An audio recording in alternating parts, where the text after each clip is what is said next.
नमस्कार दोस्तों। आज हम एक ईवी बैटरी की पूरी वर्किंग को एक आसान विजुअलाइजेशन के जरिए समझेंगे। इस वीडियो में हम देखेंगे कि घर की 230 वोल्ट एसी सप्लाई से ईवी बैटरी कैसे चार्ज होती है, बैटरी के अंदर बीएमएस क्या करता है, बैटरी की डीसी पावर इन्वर्टर तक कैसे जाती है और इन्वर्टर मोटर को कैसे ड्राइव करता है। साथ ही हम समझेंगे कि रेजेनरेटिव ब्रेकिंग क्या होती है और बैटरी 100% होने पर 180 किलोमीटर की रेंज दिखाने के बावजूद वास्तविक रेंज 120 किलोमीटर क्यों हो सकती है। सबसे पहले चार्जिंग को समझते हैं। घर से हमें लगभग 230 वोल्ट एसी सप्लाई मिलती है, लेकिन यह एसी सप्लाई सीधे बैटरी में नहीं जाती। सबसे पहले यह वाहन के ऑन बोर्ड चार्जर यानी ओबीसी में जाती है। ओबीसी का काम एसी इलेक्ट्रिकल पावर को बैटरी के लिए उपयुक्त और नियंत्रित डीसी चार्जिंग पावर में बदलना होता है। इसके बाद बीएमएस चार्जिंग प्रक्रिया को मॉनिटर करता है। बीएमएस लगातार सेल वोल्टेज, करंट और तापमान को मॉनिटर करता है।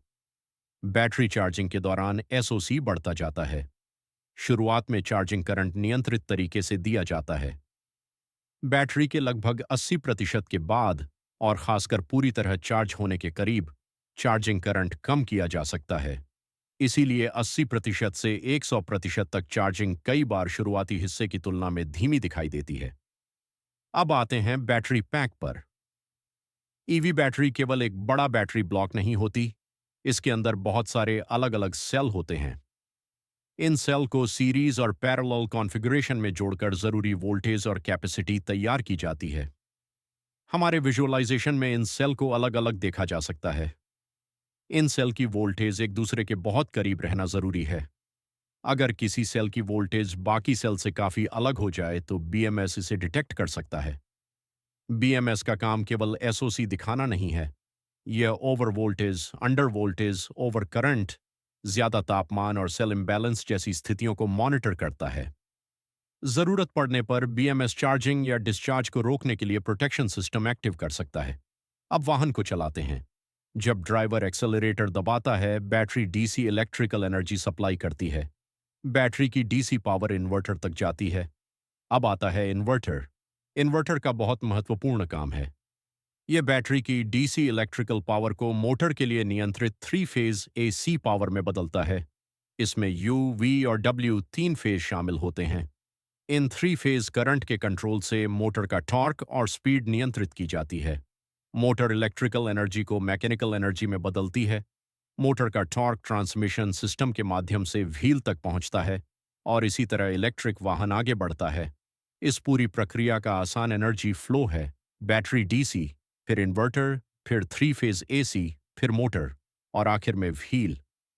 अब देखते हैं एक बहुत महत्वपूर्ण फीचर, रेजेनरेटिव ब्रेकिंग। जब वाहन एक्सेलरेट कर रहा होता है, एनर्जी बैटरी से मोटर की तरफ जा रही होती है। लेकिन जब वाहन धीमा होता है या रेजेनरेटिव ब्रेकिंग एक्टिव होती है, तो मोटर जनरेटर की तरह काम कर सकती है। इस स्थिति में व्हील की काइनेटिक एनर्जी का कुछ हिस्सा इलेक्ट्रिकल एनर्जी में बदला जा सकता है। एनर्जी का फ्लो उल्टा हो जाता है। व्हील से मोटर, मोटर से इन्वर्टर और इन्वर्टर से बैटरी। इससे कुछ एनर्जी बैटरी में वापस रिकवर हो सकती है। हालांकि पूरी ब्रेकिंग एनर्जी बैटरी में वापस नहीं आती। रिकवरी की मात्रा वाहन की speed, braking level, battery SOC और सिस्टम की सीमाओं जैसी स्थितियों पर निर्भर करती है। अब आते हैं सबसे सामान्य सवाल पर।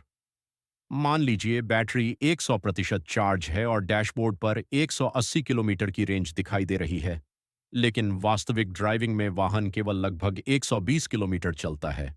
ऐसा क्यों? क्योंकि डैशबोर्ड पर दिखाई जाने वाली रेंज एक अनुमान होती है। वास्तविक रेंज ड्राइविंग कंडीशन पर निर्भर करती है, जैसे हाई स्पीड, तेज एक्सेलरेशन, ट्रैफिक, एसी या हीटर का इस्तेमाल, तापमान, सड़क का ढलान, टायर प्रेशर, वाहन का लोड और बैटरी की कंडीशन। इन सभी कारणों से एनर्जी कंजम्पशन बढ़ सकता है। उदाहरण के लिए, अगर वाहन लगभग 150 वॉट आवर प्रति किलोमीटर इस्तेमाल करता है, तो उपलब्ध यूजेबल बैटरी एनर्जी के आधार पर रेंज का अनुमान लगाया जाता है। लेकिन अगर वास्तविक ड्राइविंग में एनर्जी कंजम्पशन बढ़कर 180 या 200 वॉट आवर प्रति किलोमीटर हो जाए, तो वही बैटरी कम दूरी देगी। इसलिए डैशबोर्ड की रेंज को गारंटीड दूरी नहीं समझना चाहिए। यह एक अनुमान है। अब देखते हैं बीएमएस का फॉल्ट प्रोटेक्शन।